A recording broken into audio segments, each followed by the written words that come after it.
महाड शहराजवळ Konkan railway junction व्हावे या दीर्घकाळ प्रलंबित मागणीसाठी महाड शहरातील रहिवासी पराग वोडके हे गेल्या 2 दिवसांपासून छत्रपती शिवाजी महाराज चौक, महाड, रायगड येथे आमरण उपोषण करत आहेत।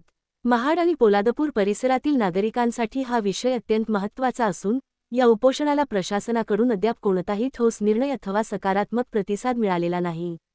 या पार्श्वभूमीवर आज संभाजी ब्रिगेड रायगड जिल्हातर्फे या आंदोलनाला जाहीर पाठिंबा देण्यात आला। या प्रसंगी रायगड जिल्हाध्यक्ष शिवश्री वैभव हरिश्चंद्र सुर्वे, महाड तालुका अध्यक्ष शिवश्री कैलास अटक, महाड तालुका उपाध्यक्ष शिवश्री सुजित सुतार, महाड तालुका सचिव शिवश्री निकेश पवार हे मान्यवर उपस्थित होते। माझा परिचय करून देतो। मी रायगड जिल्हाध्यक्ष संभाजी ब्रिगेड वैभव सुर्वे, माझ्यासोबत आमच्या महाड तालुक्याचे तालुकाध्यक्ष कैलासजी अटक आणि त्यांच्याबरोबर आलेले ते आमच्या महाडचे उपतालुकाध्यक्ष सुजित सुतार आणि आमच्या तालुक्याचे सचिव निकेश पवार या ठिकाणी उपस्थित आहेत। आपल्या महाडकरांच्या जिव्हाळ्याचा आणि आत्मीयतेचा प्रश्न जो परागदादांनी हातामध्ये घेतला आहे, मुळातच हा विषय आत्तापर्यंत का प्रलंबित राहिला माझ्यासारख्या सामान्य कार्यकर्त्याला पडलेला मोठा प्रश्न आहे। मुळात नेहमी एका शाहिराने एक गोष्ट म्हटलं आहे की 2 राजे इथे गाजले कोकण पुण्यभूमीत, एक त्या रायगडावर आणि एक त्या चौदार तळ्यावर। तर मग कोकण भूमीमध्ये त्यांच्या पदस्पर्शाने पावन झालेल्या भूमीमध्ये कोकण रेल्वेचं नेटवर्क किंवा कोकण रेल्वेचं जंक्शन किंवा रेल्वे स्टेशन का येऊ नये, यापुढे जाऊन बोलायचं झालं तर साधारण स्वातंत्र्यपूर्व काळामध्ये जर पाहिलं आपण तर इंग्रजांनी जवळजवळ 150 वर्ष राज्य केले आणि 150 वर्ष राज्य केल्यानंतर आपल्या देशातली बरीचशी संपत्ती त्यांनी इकडून घेऊन गेले। आपली इंडिया ही सोने की चिडिया बोलली जायची, परंतु जाता जाता त्यांनी आपल्याला एक सर्वात महत्त्वाचा विषय दिला, एक महत्त्वाची गोष्ट दिली ती म्हणजे भारतीय रेल। आणि ह्या रेल्वेचं नेटवर्क जवळपास भारतामध्ये प्रत्येक गावात, खेड्यात, शहरात, तालुक्यामध्ये, जिल्ह्यामध्ये विणलं गेलं असताना आणि त्याच माध्यमातून कोकण रेल्वे, परंतु मग कोकण रेल्वेचा हा जो ट्रॅक आहे, मी आत्ताच आमच्या परागदादांशी चर्चासुद्धा केली, त्याचा पूर्व जो ग्राफ आहे, पूर्वीचा जो आराखडा आहे, तो साधारण ह्या मुंबई गोवा हायवेला समांतर अशा दिशेनेच पुढे जात असताना आमचा महाड ह्या गोष्टीपासून उपेक्षित का राहावा। आपण जर पाहिलं तर महाडमध्येच स्वराज्याची राजधानी किल्ले रायगड आहे। या रायगडावर असंख्य शिवप्रेमी दरवर्षी येत असतात। या रायगडावर महाराजांचे राज्याभिषेक 6 जून आणि 24 सप्टेंबर, त्याचबरोबर मासाहेब आऊसाहेब, आपल्या स्वराज्याचे आऊसाहेब आपल्याला सोडून गेला 17 जूनला। अशा विविध घटनाक्रम जर आपण पाहिले तर इथे असंख्य असे शिवप्रेमी केवळ जिल्ह्यातून, राज्यातून नव्हे तर देशभरातून, आणखीन त्यापुढे म्हणायचं झालं तर नुकताच युनेस्कोने जाहीर केलेल्या सूचीमध्ये आपल्या स्वराज्याची राजधानी किल्ला रायगडाचा सुद्धा समावेश केला गेला आहे।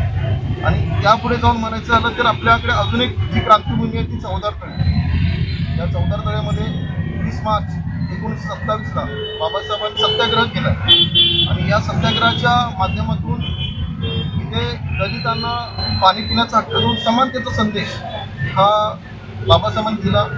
अशा विविध गोष्टींमुळे या महाडनगरीला विशेष असा ऐतिहासिक महत्त्व लाभलं आहे। एकंदरीतच महाडची भौगोलिक रचना जर पाहिली तर निश्चितपणे या महाडनगरीला, या महाड शहराला, या महाड तालुक्याला ऐतिहासिक, सामाजिक, सांस्कृतिक, शैक्षणिक आणि त्यापुढे जाऊन औद्योगिक असा एक परिपूर्ण असा एक नजराणा लाभला आहे। परंतु या सर्व गोष्टींना अधिक चालना देण्यासाठी या ठिकाणी रेल्वेचं नेटवर्क असणं फार गरजेचं आहे। यासाठीच आम्ही या ठिकाणी आमचे परागदादा यांना जाहीर पाठिंबा देण्यासाठी तर आम्ही आलो। या माध्यमातून मी येथील तमाम जनतेला, बहुजनांना मी या ठिकाणी सूचित करतोय की हा मुद्दा केवळ आपल्या पराग वडकेदादांचा नसून आपल्या सर्वसामान्यांचा आहे। आपण जर पाहिलं की आपल्या चाकरमानी ज्यावेळी मुंबईवरून आपल्या कोकणाकडे होळी किंवा गणपती, दिवाळी सणांना येत असतात तर आपण साधारण या मुंबई महामार्गातील ट्रॅफिकची कोंडी जर लक्षात घेता साधारण 1-2 तास त्या ट्रॅफिकच्या कोंडीमध्ये आपल्या चाकरमान्यांना मानसिक शारीरिक त्रास हा त्या ठिकाणी होत असतो। त्यापुढे जाऊन म्हणायचं झालं तर साधारण ह्या एस टीचं भाडं जरी आपण म्हटलं तरी 250-300 रुपये साधारण भाडं केलं जातं. तर त्याच ठिकाणी ह्या रेल्वेचं आपल्याला कमीत कमी भाडं 70 ते 100 रुपयाच्या आतील ठरणारं आहे आणि त्यामध्ये आपल्याला वेळेचं नियोजनसुद्धा करता येणार नाही. त्यासाठी आपण सर्वांनी घरात न थांबता जेवढं शक्य आहे आपल्या मुलाबाळांसहित पोराबाळांसहित या ठिकाणी येऊन आपला जाहीर पाठिंबा आपल्या परागदादांना देऊन निश्चितपणे हा आपल्या सर्वांसाठी सुवर्ण क्षण आहे. बऱ्याच वर्षानंतर हा मुद्दा पुन्हा एकदा परागदादांच्या माध्यमातून आपल्यासमोर येत आहे. तर या सुवर्ण क्षणाचे केवळ साक्षीदार न होता शिलादार होण्याचा योग आपल्याकडे आलेला आहे. याच माध्यमातून मी प्रशासनाला सुद्धा सूचित करतो की आपण हा जो आत्मीयतेचा प्रश्न आहे आपण जर पाहिलं की आपलं शासन किंवा राजकारण किंवा समाजकारण जर पाहिलं तर कोणत्याही राजकारणाची व समाजकारणाची सुरुवात छत्रपती शिवाजी महाराज किंवा भारतरत्न महामानव भारतीय राज्यघटनेचे शिल्पकार डॉक्टर बाबासाहेब आंबेडकरांचं नाव घेतल्याशिवाय होत नाही. तर त्या योगदानाला आणि या पावनभूमीला या रेल्वेच्या नेटवर्कपासून आपण दुर्लक्षित का ठेवलं जातं आहे. तरी या माध्यमातून मी पुन्हा एकदा या प्रशासनाला या ठिकाणी सूचित करतोय की आपण तत्काळ या गोष्टीची गांभीर्याने दखल घेऊन सकारात्मक पाऊल उचलून आमच्या परागदादा आणि आम्हा सर्व महाडवासियांना हे सोन्याचे दिवस पुन्हा आणून द्यावे. निश्चितपणे आम्ही इथे कोणतेही राजकारण करायला आलो नाही आहे, परंतु हा विषय राजकारणापलीकडे असल्यामुळे तमाम राजकीय जाती धर्म सर्वांना बाजूला ठेवून या विषयाला हात देण्यासाठी साथ देण्यासाठी आपण सर्वजण रस्त्यावर उतरावं अशी विनंती करतो आणि या ठिकाणी तुर्तास संपतो. जय जव जय शिवराय जय शंभूराज.